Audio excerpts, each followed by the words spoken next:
Bom, nós estamos retornando aí, então, de uma semana onde foi realizada a primeira avaliação da nossa turma de mediação e arbitragem, e essa avaliação foi muito boa. Não foram todos que fizeram. Me parece que ficaram 2 pessoas sem fazer, e uma pessoa que fez, zerou, né? Acho que só abriu e não respondeu, e uma outra pessoa tirou menos que a média. Então, provavelmente teremos alguns pequenos probleminhas aí com relação a essas pessoas que não fizeram, né? Vamos ver se eles vão conseguir nas outras avaliações, enfim, né? Ninguém me procurou, não falou nada, talvez até nem façam as nossas aulas. Mas a média geral da turma foi muito boa, né? E vocês puderam visualizar que as nossas avaliações, elas são pautadas especificamente naquilo que eu falo em sala de aula, né? Naquilo que eu apresento para vocês, nos meus slides, e também no conteúdo que eu mando em PDF. Então, na hora de fazer a avaliação, você pode consultar os slides, você pode consultar o nosso material em PDF, e certamente você vai conseguir responder as nossas questões. Tanto é que eu deixo ali 5 tentativas, de 1 hora cada tentativa, né, para poder ter tempo de análise, porque, infelizmente, é sabido que muitas vezes o aluno só pega o material para ler na hora da avaliação, né, o que não é o correto e nem é o melhor, né, não gera o melhor proveito. Mas essa, infelizmente, é a realidade, né, eu sei disso, e porque também sou aluno, fui aluno e sou aluno, né, então a gente sabe que a correria do dia a dia, os afazeres, né, até mesmo o desestímulo, muitas vezes, pode levar o aluno, na hora somente ali da avaliação, a abrir a apostila, ou abrir os slides, ou o Google, e verificar o que é que o professor falou na sala de aula, né, às vezes nem ouviu o conteúdo gravado, né, isso é muito ruim, tá? Mas se você fizer certinho, vai dar tudo certo.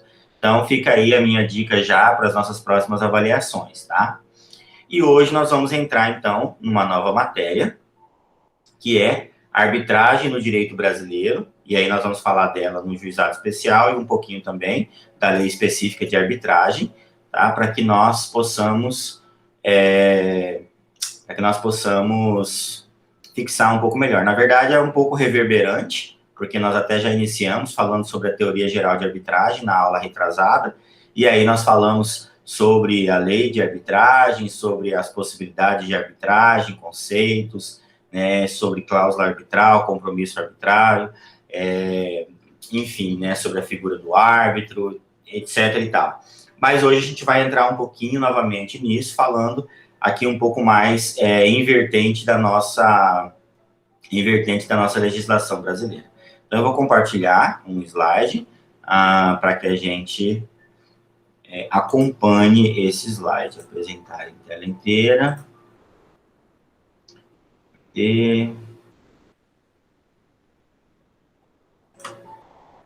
Tela inteira, permitir.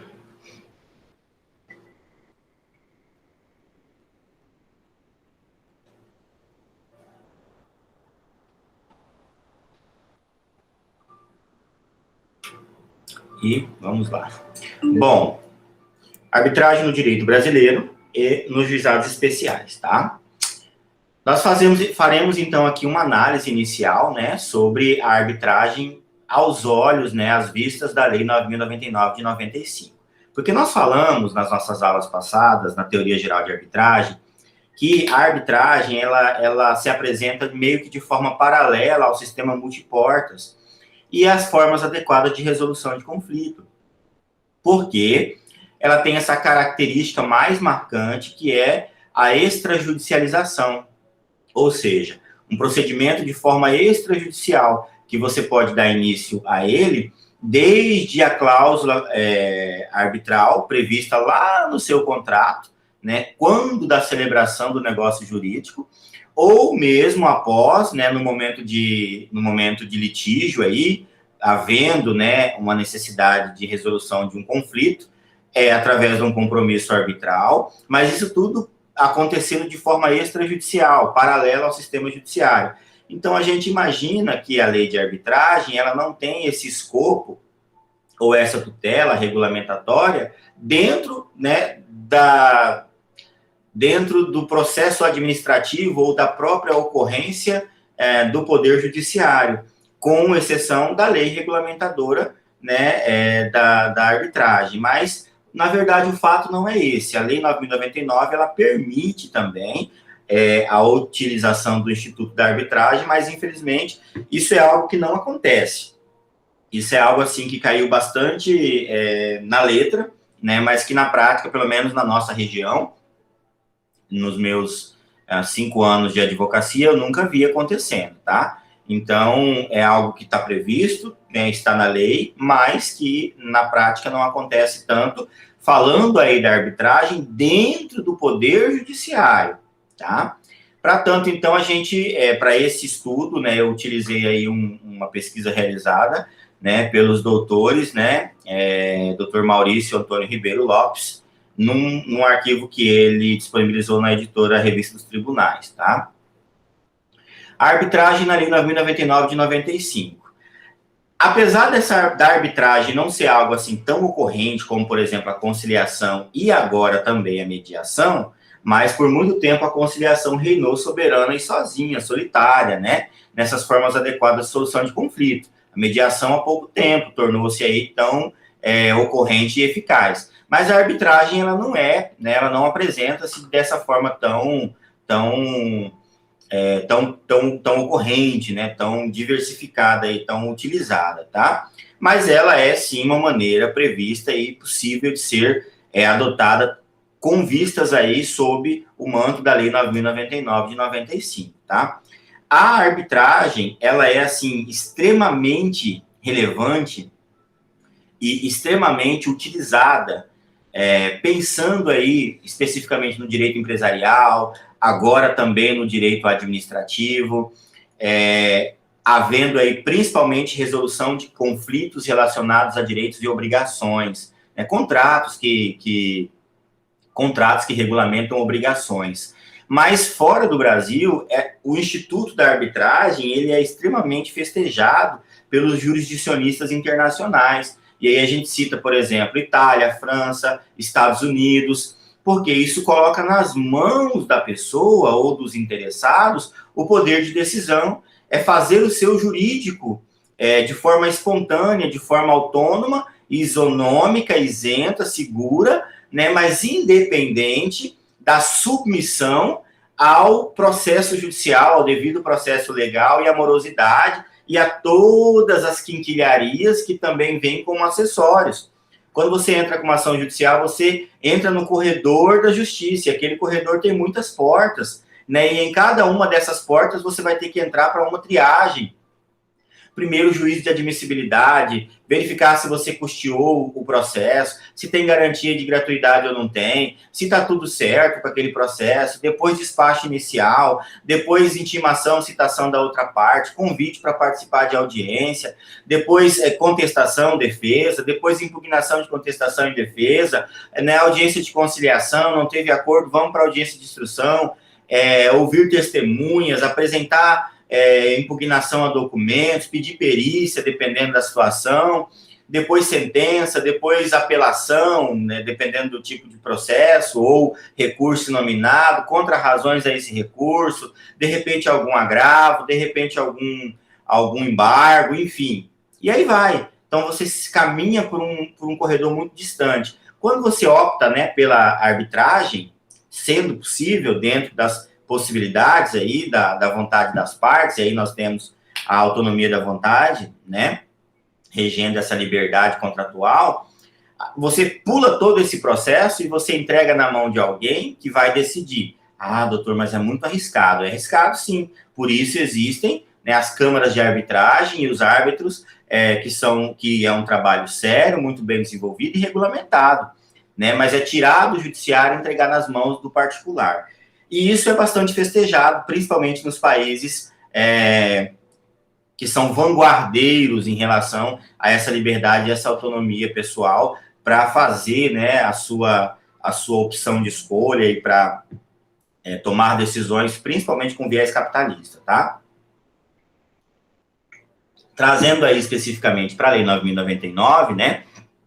A lei prevê, sim, tá? No artigo 24, a possibilidade de utilização de arbitragem no juizado especial, mas não utiliza-se. No juizado especial, utiliza-se apenas a figura do conciliador, né? E ponto final, na nossa realidade. Mas o artigo 24 prevê, né? Após a tentativa de conciliação, que é realizada com o conciliador, restando inexitosa essa tentativa, as partes podem, de comum acordo, optarem pelo juízo arbitral. Sendo este o caso, o juiz que vai... o árbitro que vai ser nomeado para esse juízo arbitral é geralmente um juiz leigo, né? Um juiz leigo, não um juiz togado, um juiz leigo que vai proferir essa sentença arbitral. E aí a grande diferença é que essa sentença, ela é arbitral entre aspas, porque ela acaba sendo uma sentença que vai se submeter à homologação do juiz togado. Ou seja, ela acaba seguindo o próprio rito do juizado especial. Não teve conciliação, via de regra o juiz leigo analisa, sendo um caso de julgamento antecipado da lide, o juiz leigo analisa, não tem necessidade de instrução, e ele determina aí profere uma sentença provisória, que vai ser um projeto de sentença, né, que vai ser analisado e vai ser homologado pelo juízo togado. A diferença são apenas as nomenclaturas. De um seria projeto de sentença e do outro seria projeto de sentença arbitral. Então, diferentemente da lei de arbitragem, né, a arbitragem se instaura independente do termo de compromisso. Essa é uma das vantagens. Por quê? No processo de arbitragem normal, há que ter o termo de compromisso arbitral, né? Você tem que ter uma cláusula compromissória que permite, né, que você faça essa arbitragem, ou você tem que se comprometer após, né, havendo aí a concordância no litígio, e aí nomeação desse árbitro. No caso específico da Lei 9.099, se for o desejo das partes, após a audiência de conciliação, vamos nomear o juízo arbitral. É como se as partes estivessem dizendo assim, nós concordamos com o julgamento antecipado, manda lá para o juiz leigo para ele proferir essa sentença, entendeu? E aí o juiz togado vai homologar. Por que tem que ter essa homologação? Porque ele já ingressou com o processo judicial. E para esse processo ser resolvido na justiça, ele tem que ser julgado, né? Seja com resolução do mérito ou sem resolução do mérito, mas ele tem que ser julgado. E aí, para esse julgamento acontecer, não dá simplesmente para dizer, uma das partes dizer, eu não quero mais, vamos lá para o juízo arbitral. É como se você remendasse ali e colocasse dentro do juizado especial a possibilidade do juízo arbitral. A diferença é que esse juízo arbitral vai ser designado aí pelos juízes leigos, né? Caso não esteja presente, não esteja lá no momento esse juiz leigo para proferir essa sentença arbitral, esse projeto de sentença arbitral, vai ser marcada uma audiência de instrução e aí esse árbitro vai ser denominado, né, vai ser indicado através de um juiz leigo, tá? Está no artigo 24, parágrafo 2º da 9.099. E esse juiz leigo, que vai desempenhar essa função de árbitro, vai apresentar ao juiz togado um laudo, que é um projeto de sentença arbitral, para que ele homologue. E desta homologação também vai ter aí a característica de irrecorribilidade, tá? Não vai dar para recorrer. É como se nós disséssemos assim, queremos o julgamento antecipado da lide, abrimos mão do prazo recursal e vamos aceitar. Na prática, por se tornar muito mais burocrático, não acontece essa utilização da arbitragem dentro do juizado especial. Porque pensa comigo, você teria que ter disponível aí um juiz leigo, não tendo audiência de conciliação ou não dando certo, as partes teriam que se manifestar, esse juiz leigo teria que vir, marcar essa sentença arbitral, e a justiça não tem essa disponibilidade de deixar alguém ali pronto para isso, até porque as audiências de uma para outra demoram, não tem como você mensurar tempo, né? A produção de uma sentença arbitral ou de uma sentença normal, ela exige atividade intelectual, ela exige pensamento, ela exige raciocínio, exige concentração. Então, é algo que não dá para que na prática acaba sendo menos vantajoso, tá? Quanto aos critérios de julgamento, o árbitro vai conduzir o processo com os mesmos critérios do juiz togado, podendo decidir por equidade. Significa o quê? Quando o juiz leigo decide algo, ele está agindo como se ele fosse um juiz togado, né? Um juiz de toga, um juiz concursado. Mas ele não é. Mas ele vai usar os mesmos critérios para decidir. E essa sentença vai ser submetida à apreciação do juiz togado, ele vai ver se está tudo certo, se ela obedeceu todos os requisitos, e vai homologar. Só isso. Então, essa arbitragem, né, na Lei 9.099, ela vai possuir características que são bem peculiares, bem específicas para a sua utilização dentro do juizado especial, tá? Por exemplo, tem que ter a anuência do juiz togado. Ou seja, o árbitro vai ser um juiz leigo, que vai proferir uma sentença, um projeto de sentença arbitral, né? E esse projeto de sentença vai ser homologado pelo juiz togado. Então, essa sentença ela só vai ter eficácia executiva, valor executivo, depois da homologação. Se não tiver homologação, não vale nada, né? A exigência da apresentação da arbitragem após a conciliação requer que as partes conheçam previamente os juízes leigos e o próprio método. Então, isso também é algo que dificulta, porque as partes têm que saber quem é que vai julgar. Por quê? Como que eu falo? Eu quero que o juiz leigo, que o árbitro julgue. E se o árbitro é alguém que tem uma relação com a outra parte, se é alguém que tem interesse, que tem algum tipo de vínculo, né? Então, isso tudo tem que ser muito bem pensado, e isso exige tempo. Então, é um ponto de vista também desfavorável, né? Para a utilização da arbitragem dentro do juizado especial, tá? E ainda pressupõe que as partes conheçam o processo arbitral, o que é um processo arbitral, saibam o que estão fazendo, que dessa sentença não tem recurso, né? E isso tudo demanda tempo. Então, na prática, isso não acontece, né? Do ponto de vista prático, parece ser assim uma porta que é facilmente utilizada, mas de fato eu nunca vi a utilização dessa opção de arbitragem dentro do juizado especial aqui no nosso Tribunal de Justiça, nos nossos do Mato Grosso, nas nossas comarcas aqui circunvizinhas, e nem nos estudos. E a base do estudo que eu estou utilizando para vocês é um estudo baiano também, no estado da Bahia não foi localizado a utilização de nenhuma não foi localizada ou vista, né, a utilização de nenhuma utilização da arbitragem dentro do juizado especial, tá? Só verificar aqui. Certo. E aí agora nós temos aí a arbitragem em lei própria, né? A lei que regulamenta a arbitragem, que é a 9.307 de 96. É uma lei meio velha, né, já, porque 96, 2006, 2016, 2026. Ela daqui 4 anos, ela já vai para 30, então ela está com 26 anos aí. Nesses 26 anos aconteceram muitas alterações, né? Que com certeza, tocaram aí, ou tocam na utilização da arbitragem, que poderia, de repente, ter sido melhorada, né?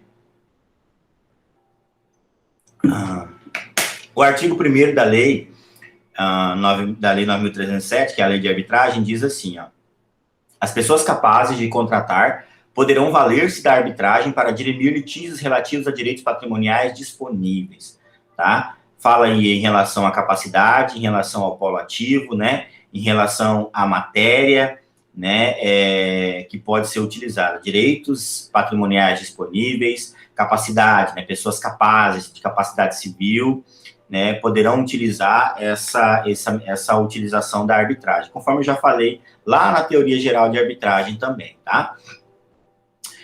O árbitro, né, também como característica já apresentada na teoria geral de arbitragem, ele também pode ser escolhido livremente entre as partes litigantes, tá, que optarem por esse regime, e aí vem a dificuldade da utilização da arbitragem dentro do juizado especial, como que eles vão escolher esse árbitro se eles não conhecem, não tiveram tempo de verificar, de analisar, ver se tem algum problema, ver se é tendencioso, né? Enfim, tem muita coisa em jogo que tem que ser pensada, tá? Então, a lei, ela permite que no processo arbitral normal, né, fora aí do juizado, as partes conheçam esse árbitro, elas conheçam o escritório e também o conselho a Câmara, né, que vai regulamentar a atividade desse escritório aí de arbitragem, enfim. E as partes vão optar por esse regime arbitral através de duas possibilidades. Ou uma cláusula compromissória ou um compromisso arbitral. A cláusula compromissória inserida de antemão, né, no contrato. E o compromisso arbitral, após o contrato não previa isso, nós verificamos para entrar com um processo para resolver o problema, vamos gastar tanto, o tempo é tal, né, os riscos são esses, então não compensa. Não compensando, nós vamos, então, escolher o juízo arbitral. Firmamos um compromisso arbitral, que tem toda uma regra a ser seguida para a sua opção, né, para ser firmado, e a partir disso é possível, então, utilizar o juízo arbitral, tá? Essa decisão de mérito prolatada também tem uma característica muito marcante, que é a impossibilidade de recurso, salvo nos casos que eu falei lá na teoria geral da arbitragem, que são vários casos também que dá para recorrer, principalmente levando em consideração questões de nulidade, né? Sentença que não obedeceu os padrões, tendenciamento no proferimento da sentença, enfim, várias questões, tá?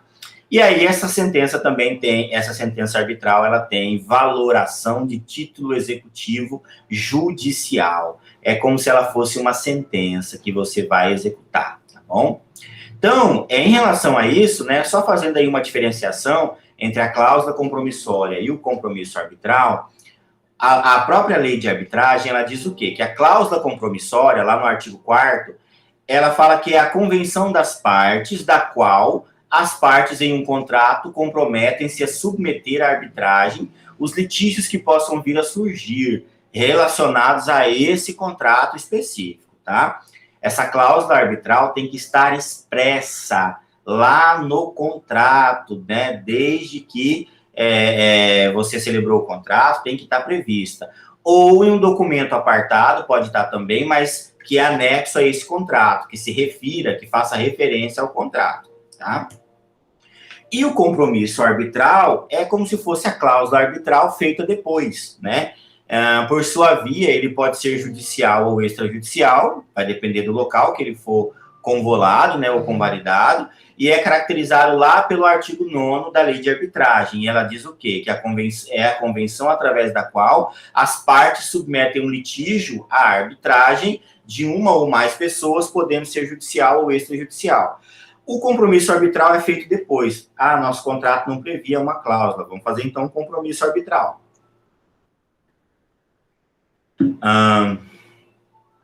O compromisso arbitral, ele tem algumas características próprias aí, ó. Lá no parágrafo 1º do artigo 1º, você vai verificar o artigo 1º e o artigo 2º, né, da lei de arbitragem. Lá no parágrafo 1º diz que o compromisso arbitral judicial vai se celebrar por um termo nos autos, perante o juiz ou tribunal onde tem curso a demanda. Então, se for o caso de opção de remessa desses autos aí para uma sentença arbitral, esse compromisso pode ser feito e aí ele vai ser anexado aos autos e aí o processo vai para decisão de um juízo arbitral. Luiz, e pode isso? Pode, porque na verdade, assim, o devido processo legal, os caminhos do Poder Judiciário, ele tem inúmeras variações que podem gerar morosidade e custo para as partes, né? Custos quando eu falo custo, eu não estou falando nem propriamente de pagar ao Tribunal de Justiça as custas processuais. Eu estou falando aí dos prejuízos que, às vezes, a empresa ou as empresas ou os litigantes podem sofrer por aquela demanda não estar resolvida, né? Eles poderiam, às vezes, estar fazendo dinheiro, estar livre, utilizando, né, aquilo que está sendo questionado, e isso tudo gera prejuízo, tá? No parágrafo 2º fala, por sua vez, que o compromisso arbitral extrajudicial vai ser celebrado por escrito, né, em um documento particular assinado pelas partes e por 2 testemunhas, ou em cartório através de uma escritura pública, tá? No sistema pátrio, segundo Silva, há basicamente 2 razões pelas quais se adotou aí na lei 9.307, que é a lei de arbitragem. Quais são as 2 razões? Primeiro, a razão jurídico-legal. Há um excesso de demanda de julgamento no Poder Judiciário, e isso é o que eu venho falando desde o começo para nós, seja no mediação e arbitragem, seja nas aulas de direito constitucional contemporâneo, seja nas aulas de direito empresarial, direito civil e obrigações, juizado especial, todas essas matérias que eu já lecionei, eu sempre digo isso, né, que o sistema multiportas, ou que a possibilidade de mediação, a possibilidade de conciliação, e aqui a possibilidade de arbitragem, é muito mais vantajoso para as partes do que um litígio normal, entre aspas, aí, um litígio natural. E eu sempre falo para os meus clientes também no meu escritório, o acordo é sempre a melhor opção.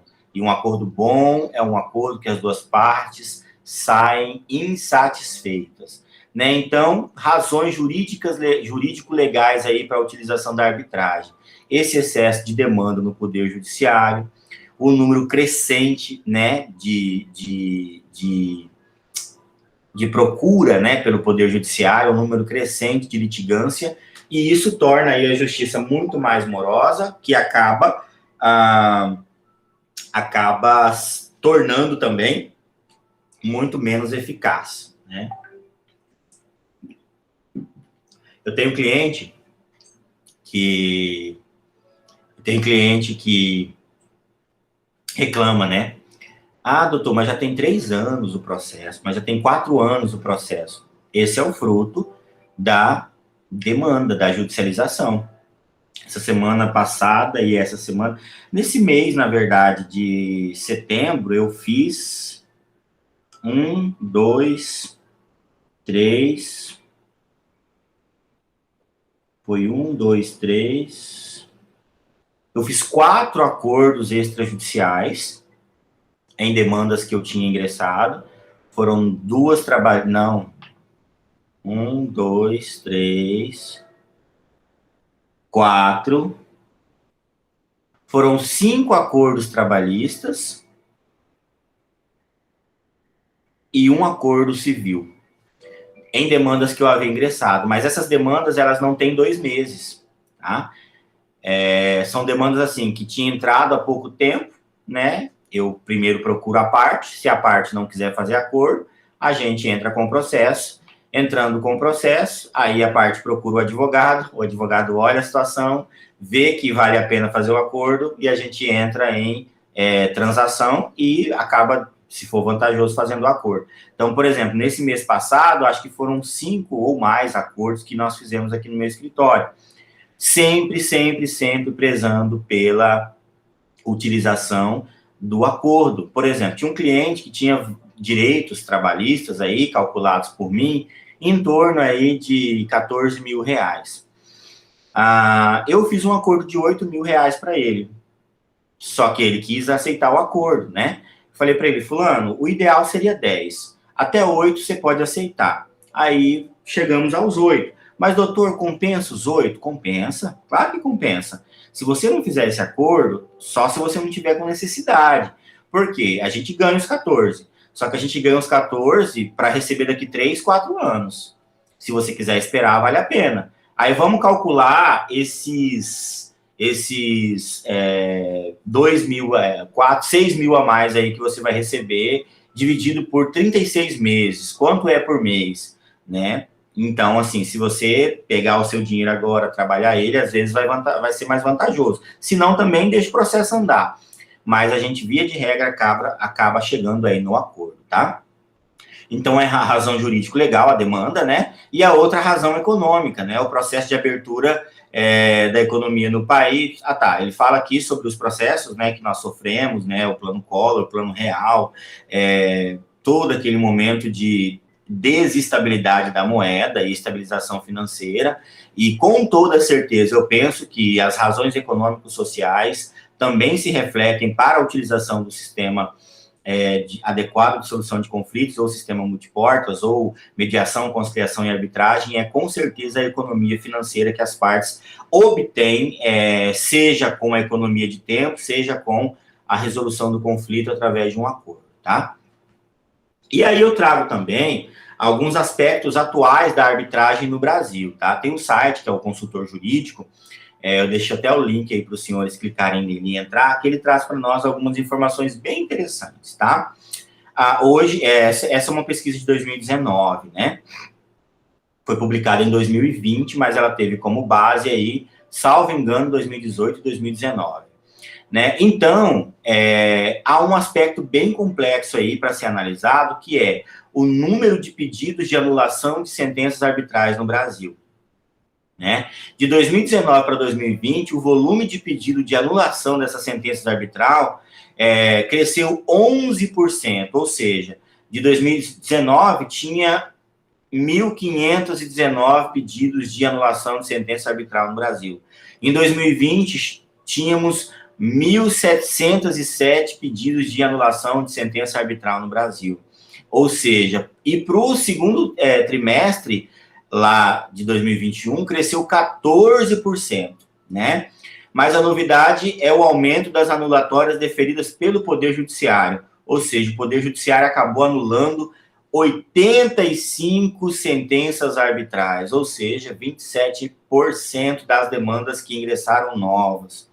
Pessoal, isso é bem preocupante, porque uma das características que regem aí a decisão arbitral é justamente essa irrecorribilidade. Porém, as pessoas utilizam essas anulações e essas possibilidades de anulação da sentença arbitral para tratar, né, até como uma forma de recurso. E aí, você resolve extrajudicialmente, mas acaba utilizando o judiciário como uma instância de recurso. É o que observa, né, o professor José Rogério Cruz Itucci, que é professor da USP, professor de Direito da USP. Ele diz assim, ó: o judiciário tem servido como instância recursal do processo arbitral, em total desprestígio à arbitragem. A arbitragem tem como característica principal essa irrecorribilidade. Então, se o judiciário passa a ser uma instância de reanálise com frequência, como está acontecendo, isso desprestigia mesmo, né, o sistema arbitral e mostra uma ineficácia desse sistema, tá?